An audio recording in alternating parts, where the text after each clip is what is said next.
from the community, especially the Muslims. As a Muslim Congress member, it is the Muslims who are voting in. But are the Muslims particularly underprivileged? They are very much. Most of them are self-employed. Most of them are businessmen. I mean, they are looking for a fast buck, and they are payment hawkers, you know, self-employed, and they are sometimes they might return home with nothing, but one day they might return with a 10,000. But they live like, you know, the waves of the sea. But especially where the tenements are concerned, you find in the garden tenements of the city of Colombo, places like Somalia, Henamula Camp, places like Kadiran, places like Dimelwata, places like the Muslims are in great numbers living together in common harmony with the Sinhala and Tamil people.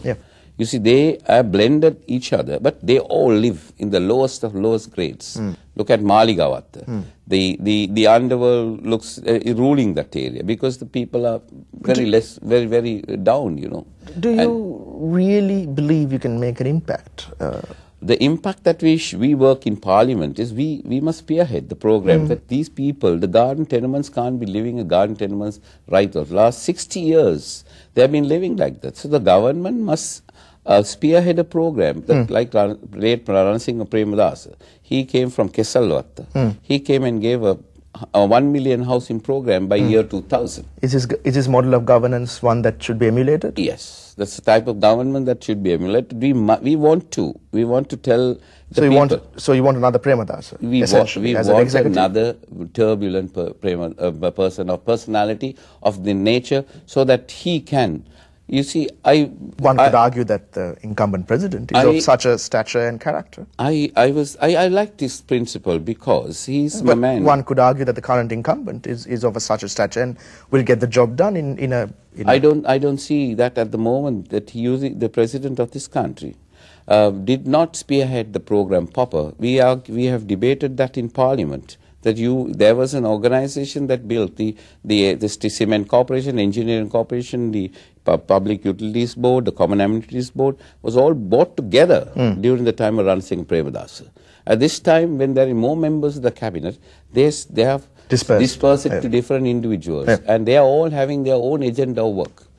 You know, the question commonly asked is whether it's from the national list or whether it is from people who stand up for, campaign and get elected. What is it that in Parliament today will appeal to business persons, professionals such as yourselves? Because once you get into the fray, one can correctly argue that it is so corrupt, it is so dirty, that A, it excludes the people you would want to see as representatives, and that B, with due respect to your politics and how you have conducted yourself, that once you do get in, that it is extremely difficult to push forward one's own agenda for reform, because you're dealing with a system far wider and more deeply entrenched in how it has always been. My vision is, you see, you can't give up. You have to fight. You see, the people who come from the areas outside the urban areas, from the far-flung places, Hambantota, Ampara district or the Jaffna district, you see, you don't have intellectuals who are talking by small and medium scale industry. People who are, I'm a person who are covered with industry, business acumen. I've done all types of things. So at least I can give my part of the input into the Parliament. When it comes to the BTT, when they start suddenly from the Western Provincial Council, they increase 1% to 5%. It is a difficult thing. Everything will go up. The Western Provincial Council was only motivate this to make more money into their coffers. But they did not think about the poor people. So we debated it in Parliament, and we got a resolution back to revive it, come to 1%. You say 5% is big money. And when it comes to small and medium scale industry, there is no support. If you look at the country's economy, that is the only way that money is coming into this country is from foreign recruitment, people working abroad. Our major industries have fallen. Our garment industry is on the verge of collapse, and we have collapsed already almost 60 to 70%. The GSP Plus is an important factor to this country.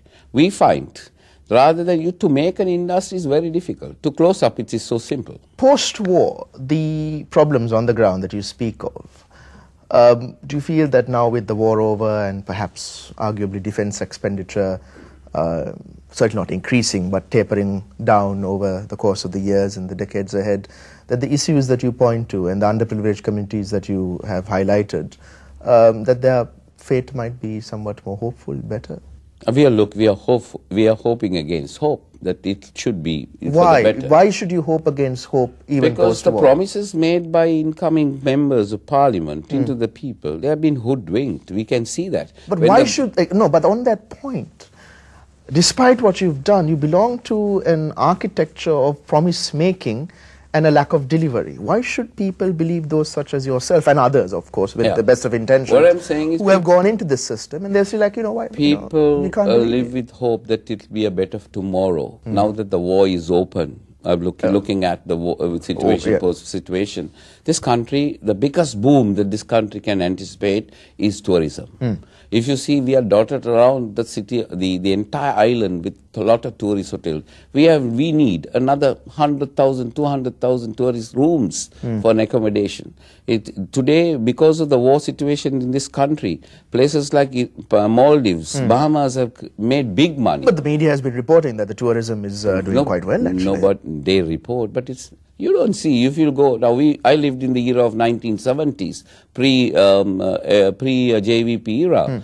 If you walk down the Chatham Street, there'll be more 10 whites than 2 or 3 Sri Lankans. It'll be like you're in a foreign country. Today you don't see that. You see barricades. You see police officers, army officers in the street. You give the notion to the international that this country is still at war. I'm saying my particular the motto.